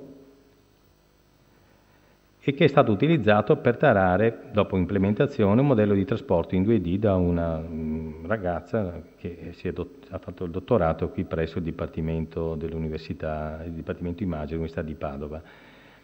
Quindi il modello dava come evoluzione del fenomeno di inquinamento generato da una iniezione continua in falda di cloruri. Il cloruro proveniva dallo scarico di un'industria tessile e voi vedete comparire sulla destra i dati sperimentali, a sinistra i dati del modello, sulla destra i dati sperimentali. Alla fine, dopo 10 anni, il primo fotogramma era del 2001, voi vedete che il modello dà una ipotesi, fa una simulazione abbastanza vicina al dato sperimentale. Noi abbiamo concentrazioni molto elevate vicino alla sorgente, poi tendono a diminuire e tornano ad aumentare in prossimità delle risorgive. Applicando quindi lo stesso modello tarato con quel fenomeno di inquinamento, con quel caso di inquinamento, si è ipotizzato il rilascio di un inquinamento in corrispondenza di un paleoalveo, di un inquinante in corrispondenza di un paleoalveo. Voi vedete qui in poco più di 3 anni e mezzo, circa 4 anni, il percorso dell'inquinante stesso. È chiaro che qui, essendo in corrispondenza di un paleoalveo, le velocità sono maggiori e quindi il contaminante avanza più rapidamente nell'acquifero stesso. Termino mostrandovi l'ultimo problema che abbiamo dovuto affrontare a dicembre dello scorso anno, il problema dei metaboliti. Questa era l'ultima immagine relativa a quel fenomeno di inquinamento da percloretilene che vi ho mostrato prima, che si è generato nell'Alto Vicentino attorno agli anni 60-70 e che oggi, qualche anno fa, dava questa situazione. Nel 2010 il fronte si è ulteriormente spostato verso sud-est, andando a interessare delle falde molto profonde, falde che sono a 130, 180, 200 metri. Sono falde artesiane, quindi, come vedrete poi da un profilo, non possono essere assolutamente contaminate sulla verticale. Qual è il problema? Che questo composto, il percloretilene, è un solvente reattivo. Lui in determinate condizioni può andare incontro a una reazione di trasformazione metabolica, dando origine al tricloretilene, al dicloretilene e poi al cloruro di vinile. Noi in falda abbiamo trovato il cloruro di vinile, non avendo mai trovato invece i precursori. Questo è stato per noi la grande sorpresa e la novità. E siccome il cloruro di vinile ha un limite di legge che è 20 volte più basso del percloretilene, c'è stato un momento in cui si è creata una situazione di non conformità o diciamo non potabilità dell'acqua che fuoriusciva dalla centrale dell'acquedotto. La zona è questa qui, a est di Vicenza, il pozzo si chiama Bertesina, insomma, la stampa ne ha anche parlato più o meno lungamente. Qui vedete la traccia di una sezione, di un profilo stratigrafico, che è questo. L'inquinante, il pozzo di Bertesina grosso modo è in questa zona. È chiaro che data la potenza degli orizzonti di argilla sovrastanti la falda che viene utilizzata, che è quella più profonda, l'inquinamento non può venire dalla verticale, l'inquinante, il cloruro di vinile, è un gas, la falda è in pressione, ha una prevalenza di 4 metri sul piano Campania, quindi non è assolutamente pensabile che l'inquinamento si sia generato in questa zona, ma il meccanismo che ha portato alla contaminazione di questa falda è questo. In sostanza, dalla zona di ricarica l'acqua ha veicolato, ha trasportato con sé i solventi clorurati, in particolare il percloretilene, in determinate condizioni è degradato a cloruro di vinile monomero e ha quindi contaminato questa falda. Siamo in presenza di livelli torbosi, quindi ambienti fortemente riducenti, che favoriscono questo tipo di reazioni metaboliche. Io concludo con alcune considerazioni che possono, se volete la sintesi. Gli acquiferi del Veneto sono sicuramente acquiferi potenti, molto ricchi di acqua, ma sono estremamente vulnerabili, non è una novità. Diciamo che si è preso coscienza dopo che ci si è trovati di fronte a numerosi casi di inquinamento. La vulnerabilità è o alta o elevata, in alcuni casi è anche estremamente elevata. Le fonti di pressione sono centinaia di migliaia. Qualsiasi attività piccola, produttiva, piccola, grande che sia, o attività di tipo agricolo, come abbiamo visto per esempio nel Trevigiano, possono essere fonti puntiformi o fonti diffuse di inquinamento. Quindi il rischio è sempre molto elevato. I casi di inquinamento che sono stati segnalati, sono stati seguiti, sono parecchie decine, molti sono ancora attivi, molti hanno avuto come bersagli pozzi di acquedotto e ricordo che in questi casi il gestore del servizio idrico è la vittima, subisce questo tipo di attacco e deve in tempi rapidissimi attivarsi per ripristinare il servizio. Che cosa si può fare per ridurre il rischio, anche qui, per cercare di prevedere nei limiti del possibile quello che può succedere? Innanzitutto io ritengo ci vuole, anche se è cresciuto nel corso degli anni, ma non è sicuramente ancora sufficiente, ci vuole un maggiore senso civico da parte di tutti noi, dico tutti noi, i singoli cittadini, gli operatori economici, tutti quelli che utilizzano sostanze che possono essere in qualche modo a rischio per l'ambiente, pericolose per l'ambiente.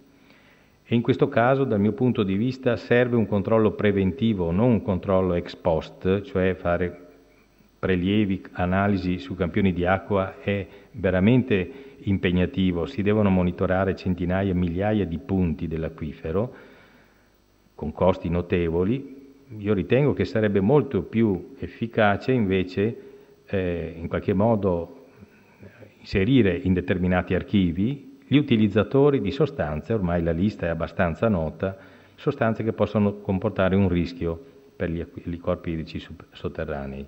Poi è inevitabile che ci voglia anche il monitoraggio sistematico.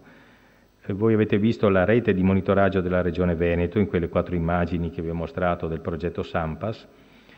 Ecco, sono circa 250-300 punti acqua di monitoraggio. Noi per la parte dell'acquifero del Vicentino che seguiamo da ormai più di 30 anni abbiamo 120 punti di monitoraggio. È un impegno notevole, siamo pagati per farlo, ma ritengo che non ci sia altro modo per fare una protezione attiva dei pozzi di prelievo. Solo così si possono cogliere i casi di inquinamento prima che colpiscano il pozzo. Quando colpiscono il pozzo è già tardi. Grazie. Grazie.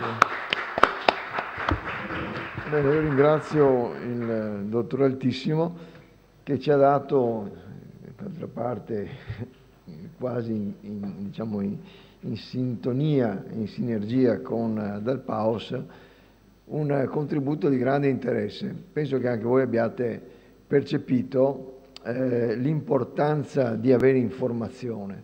Credo che queste cose non le avete mai sentite prima, non credo che le abbiate lette sui giornali, non credo che le trasmissioni televisive, anche le più accurate, abbiano saputo darvi questo tipo di informazione.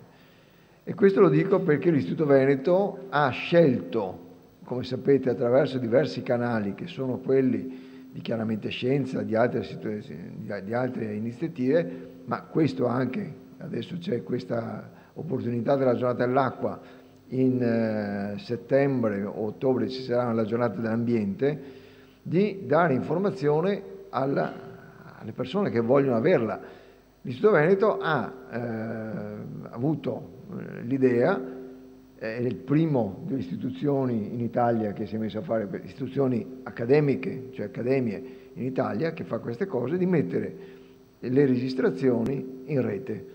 Che vuol dire che, per esempio, oggi voi avete sul sito dell'Istituto Veneto, potete andare a trovare oltre 200 spezzoni di registrazione di cose rilevanti come queste che abbiamo sentito oggi. Queste le troverete, anche queste, e abbiamo la sensazione che questo sia stato capito dalle persone, le persone di cultura, chi vuole sapere, perché in 4 anni abbiamo ottenuto più di 200.000 contatti e crescono di 1.000 contatti al mese, che vuol dire che c'è desiderio di conoscere, e il desiderio di conoscere è oltretutto un diritto della vita civile, e d'altra parte è soltanto questo che può aumentare la consapevolezza individuale della responsabilità, la coscienza delle responsabilità civili. Allora noi per alcuni anni siamo stati abituati a vedere il pubblico come una specie di nemico del privato.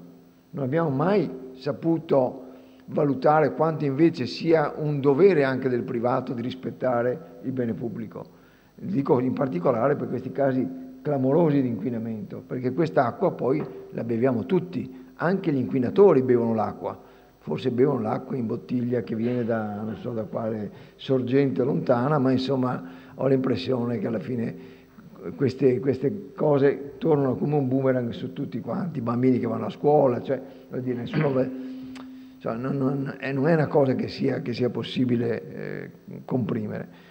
Quindi dicevo, questa cosa è una cosa importante, cioè acquisire il massimo dell'informazione possibile per capire da una parte la complessità di alcune operazioni, l'abbiamo visto in tutti e due i casi, no? Cioè non è che uno può aprire il rubinetto e fermare la piena, non è che può mettere i sacchetti di sabbia fuori dalla porta se gli arriva in 2 ore la piena, cioè è un po' il ragionamento come qui l'acqua alta si convive in che modo?